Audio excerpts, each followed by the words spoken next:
Hi friends, Ayyanar துணையில் நாளைக்கு என்ன நடக்க போகுதுன்னு பார்க்கலாம். வாங்க வீடியோக்குள்ளே போகலாம். நம்ம சேனல் இன்னும் சப்ஸ்கிரைப் பண்ணாதவங்க சப்ஸ்கிரைப் பண்ணிக்கோங்க. பல்லவன் என்னை மட்டும் ஏன் சித்தி தூக்கி வச்சிருக்கு, அம்மா தூக்கி வைக்கவே இல்லை அப்படின்னு சொல்லி அவங்க அப்பாட்ட போய் என்னை எதுக்கு இந்த பொம்பளைட்ட கொடுத்த ஃபோட்டோ எடுத்த அப்படின்னு சொல்லி சண்டைக்கு நிற்கிறான். அவருக்கு உடனே கோவம் வந்துடுது. ஏண்டா உன்னை தூக்கி வைக்காம வேற யாருடா தூக்கி வைப்பான் அப்படிங்கிறாரு. அதுக்கு சேரன், பாண்டியன், சோழன் எல்லாருமே ஷாக் ஆகிறாங்க. அப்பா நீங்கள் என்ன சொல்கிறீங்க அப்படின்னு சொல்லி பாண்டியன் வேக வேகமாக பல்லவனை, டே ஒன்றும் இல்லைடா, வா நீ இதெல்லாம் எடுத்து வை, வா நம்ம பாத்திரம் போய் வாங்கிட்டு வரலாம் அப்படின்னு சொல்லி சொல்கிறாரு. அண்ணா இருன்னு நான் தெளிவாக கேட்கணும் அப்பா கிட்ட அப்படின்னு சொல்லி பல்லவன் பாண்டியனை தள்ளி விட்டுட்டு பேசுகிறாரு. அதுக்கு அவங்க அப்பா சொல்கிறாரு, ஆமாண்டா உங்கள் அம்மா இவ தான், உங்கள் அம்மா தானே தூக்கி வைப்பான், அப்புறம் அவங்க அம்மா எப்படா உன்னை தூக்கி வைப்பான் அப்படின்னு சொல்லி உண்மையை ஆத்திரத்தில் உளறிடுறாரு. இப்போ பல்லவன் அழுக ஆரம்பிச்சிடுறான். உங்கள் அம்மா எங்கள் அம்மா இல்லையாண்ணே, நீங்கள் வேறவங்களோட பசங்க, நான் வேறவங்களோட பசங்களாங்கண்ணே, அப்பாவோட 2வது கல்யாணம் பண்ணின அவங்களுக்கு பிறந்தவங்களா நான், அப்போ உங்களோட தம்பி இல்லையா நான் அப்படின்னு சொல்லி பல்லவன் அழுக ஆரம்பிக்கிறான். இவங்க 3 பேர்த்துக்கு அழுகாச்சி தானாக வந்துடுது.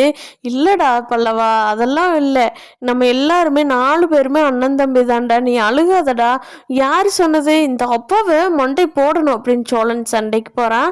இல்லை பல்லவா, நம்ம 4 பேருமே அண்ணன் தம்பி தான் சரியா அப்படிங்கிறாங்க. பல்லவனுக்கு தெரியாமல் நிலா சேரன்கிட்ட தனியாக போய் கேட்குறாங்க. அண்ணா என்னென்ன ஆச்சு, பல்லவன் மட்டும் வேறவங்க பையனா, உங்கள் அப்பா தான் அப்பா வாங்கினா அப்படின்னு கேட்குறாங்க. அதுக்கு சேரன் சொல்கிறாரு, இல்லைம்மா நீ ஏற்கனவே என்கிட்ட ஒரு நாள் கேட்டே இல்லை, நான் தெரியாதுன்னு உங்கள்கிட்ட பொய் சொல்லிட்டேன், ஆனால் எனக்கு எல்லாமே தெரியும்மா, நாங்கள் 3 பேர் தான் எங்கள் அம்மா அப்பாவுக்கு பிறந்தவங்க, எங்கள் அப்பா லாரியில் டிரைவராக அப்போல்லாம் போயிட்டு இருந்தார் இல்லையா, அப்போ அம்மா இறந்துட்டாங்க தான். ஆனால் அப்போ பல்லவனோட அம்மா ஹெல்ப் கேட்டு ஓடி வந்திருக்காங்க. அப்போ லாரியில் என்னோட உயிருக்கு ஆபத்து, தயவு செஞ்சு என்னை கூட்டிகிட்டு போயிருங்க, நான் லவ் மேரேஜ் பண்ணிக்கிட்டேன், எங்கள் வீட்டுக்காரர் வெளியில் போயிட்டாரு, அப்போ என்னை துரத்திக்கிட்டு வர்றாங்க கொல்றதுக்குன்னு சொல்லி ஓடி லாரிக்குள்ளே விழுகிறாங்க. அப்போ அப்பா தாம்மா பாவம் பார்த்து கூட்டிகிட்டு வந்தார். கூட்டிகிட்டு வர்றதை பார்த்துட்டு இங்கே ஊரில் இருக்கிறவங்க எல்லாருமே அப்பா 2வது கல்யாணம் பண்ணிட்டு வந்துட்டாருன்னு நினச்சாங்கம்மா. ஆனால் அப்பா எப்போவுமே அப்படி ஒரு தப்பெல்லாம் பண்ண மாட்டார், அது எங்களுக்கு தெரியும், இந்த ஊருக்காரங்களுக்கு தெரியாது, அதனால தான் 2வது கல்யாணம் பண்ணி அவளும் ஓடி போயிட்டான்னு பேசினது. அப்புறமா ஹாஸ்பிட்டலில் அவங்களுக்கு பிரசவ வலி ஹாஸ்பிட்டலில் அட்மிட் பண்ணப்போ பல்லவன் பிறந்தாம்மா. அவங்க அங்கேயே ஹாஸ்பிட்டல்லையே இறந்துட்டாங்க. வேறு என்ன பண்ணுறதுன்னு தெரியாமல் நாங்கள் பல்லவனை கூட்டிகிட்டு வளர்த்துனோம்.